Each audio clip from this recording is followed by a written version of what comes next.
Hindi susi ang kasal para sabihin kayo na habang buhay. Dahil ang totoo niyan, kahit batas, walang magagawa kung hindi talaga sila itinadhana sa isa't isa.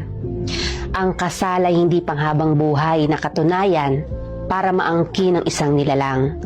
Ito'y isang papel na nagbibigay ng karapatan sa mga taong nagmamahalan na kadalasan sa una lang nararamdaman at kalaunan nauuwi rin sa hiwalayan. Dala ng hindi pagkakaunawaan.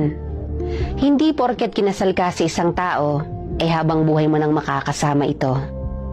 Dahil kung minsan, isa lang pala siya sa magiging daan para makilala niya ang talagang taong nakatadhana para sa kanya.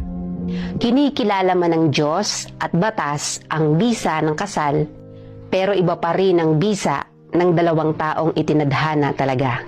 At may real talk tayo dyan.